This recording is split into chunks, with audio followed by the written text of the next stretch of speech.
अच्छा, इन सबके बीच में जी न्यूज ने उनके पति गुलाम हैदर से और सीमा से भी बातचीत हमने की है। क्या कुछ दोनों की तरफ से कहा गया, एक बार वो आपको सुनवाते हैं। 2 बार तो हमें लड़ाई में हमें डिवोर्स भी हुआ था, फिर भी मेरे पापा ने भेज दिया कि ये डिवोर्स नहीं होता, मजबूरन तो मुझे जाना पड़ा। डिवोर्स तो वहाँ तो क्योंकि मुस्लिम समाज में तो 3 तलाक चलता है, तो वहाँ तलाक बोलकर डिवोर्स उन्होंने दिया या आपने दिया? मैंने कभी नहीं दिया, उन्होंने दिया था। आदमी का ही माना जाता है, औरत की तो आपको पता है कोई इतनी रिस्पेक्ट नहीं है। मैं तलाक आपको कभी भी नहीं दूंगा, अभी भी तुम मेरी पत्नी है, मैं आपको नहीं छोड़ूंगा। आप एक नामहरम के साथ रह रहे हो।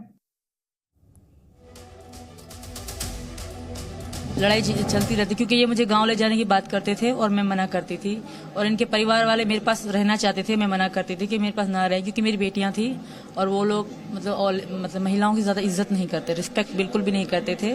जैसे मैंने बताया कि काला काली, मैम पूछी काला काली क्या होता है? काली उस औरत को कहा जाता है जो किसी लड़के को पसंद करे। अब हैदर की नजर में सचिन काला है और मैं काली हूँ, और हमें मतलब उनकी इज्जत पे बात पहुंची है, तो हमें वो मारने के लिए ऐसी बातें कर रहे हैं। सीमा के साथ बहुत अच्छे रिश्ते थे और अच्छा ताल्लुकात था कि हमें कभी भी ऐसा इल्म हुआ ही नहीं कि सीमा ऐसा चला जाएगा, किसी के या रास्ते में है या संबंध में है, कोई पता ही नहीं था। तो भाई कुत्तर जब हम लव मैरिज किया, 3 बच्चे हुए और चौथा सीमा प्रेग्नेंट में था। ये जो फराह बेटी है मेरी छोटी, तो गुर्बत का जान था कि पैसे थोड़ा कम थे, कि मैंने सोचा सीमा का ये फैसला था कि आप जाओ कुछ कमाओ, अच्छा करेंगे, बच्चे भी बड़े हो रहे हैं, आगे बच्चों का फ्यूचर का मसला है, बच्चों को पढ़ाना भी है।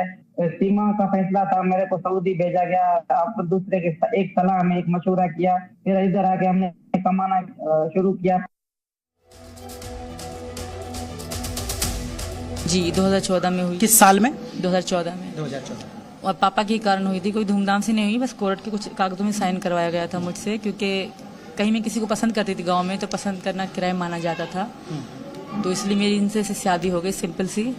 तो इनके साथ में रहती थी, तो हमारा ज्यादा मतलब नहीं था, क्योंकि बच्चों के कारण फिर भी मेरे पापा मुझे वापस नहीं आने देते थे। मेरा तो पूरा विश्वास था और मेरा लव मैरिज था। इसने सोचा कि देहात में नहीं रहूंगा, शहर में तो घर लेके दिया और उधर मेहनत मजदूरी किया। उसके बाद मैं सऊदी अरब आया सर।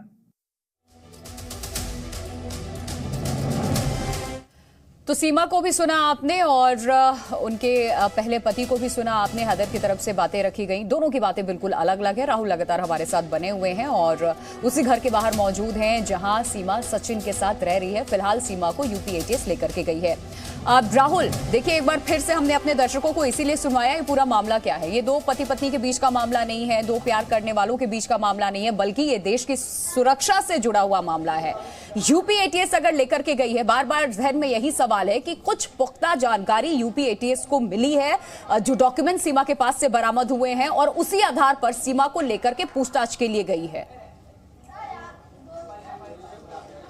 और जाहिर सी बात है, सीधे तौर पे जिस दिन से सीमा यहाँ पर पहुंची हैं और उसी दिन से पूछताछ और या कहा जाए कि यूपी एटीएस के निगाहों पर ये थी, सीमा हैदर थी, और यही कारण है कि यूपी एटीएस इस बार एक बार फिर से पूछताछ करने के लिए यहाँ से ले करके गई है। और तमाम क्योंकि सवाल हैं यहाँ पर कि नेक्सस क्या था, पूरा का पूरा नेक्सस क्या था, कैसे यहाँ पर पहुंची है, इन सभी चीज़ों को वो लेकर के ही यहाँ पर पूछताछ की जा रही है। आप यहीं पे रहते हैं? आप कहाँ रहते हैं भाई साहब? जहांगीरपुर का। यहाँ आसपास में नहीं रहते ना। अच्छा, देखने के लिए आप लोग आए हैं। ये यहाँ पे लोग दूर दूर से भी यहाँ देखने के लिए। आप कहाँ रहते हैं भाई? हाथरस। यहाँ से दूर रहते हैं? हाथरस। क्या देखने के लिए? देखने के लिए यहाँ लोग देखने के लिए। आप कहाँ रहते हैं? पल्ली मोहल्ले में।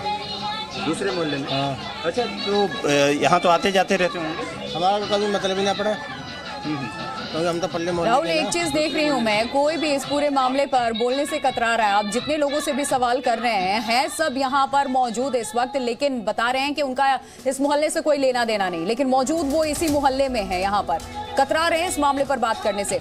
अच्छा, सचिन के परिवार से क्या किसी से और पूछताछ हुई है? और सचिन इस वक्त उसी घर में मौजूद है, सचिन को क्या यूपी एटीएस लेकर नहीं गई है? पुख्ता जानकारी सामने आई है। नहीं, अभी ये केवल जानकारी मिल रही है कि सोर्सेज से कि सचिन को लेकर के नहीं गई है। सचिन अभी अंदर में ही मौजूद है और सचिन अंदर में ही पूछताछ, अभी सचिन के उससे किसी से भी पूछताछ नहीं हुई। केवल सीमा हैदर को यहाँ पर यूपी एटीएस लेकर के गई है। आपने सही कहा कि लोग यहीं के रहने वाले हैं, क्योंकि आपने अभी देखा ही होगा कि इसके पहले मैं किसी से बात करने की कोशिश किया तो वो लोग आक्रोशित हो गए थे, पूरी तरीके से आक्रोशित हो गए थे और वो बात करने से कहीं ना कहीं कतराने लगे। तो यहाँ पे लोग अब कतराने से बच रहे हैं। यही लोग जो 4 दिन पहले बात करने के लिए तैयार थे, सभी से बात कर रहे थे। बिल्कुल बिल्कुल राहुल, आप बने रहिए हमारे साथ, क्योंकि लगातार इस पूरे मामले को लेकर के अपडेट सामने आ रहा है। यूपी एटीएस पूछताछ सीमा हैदर से कर रही है।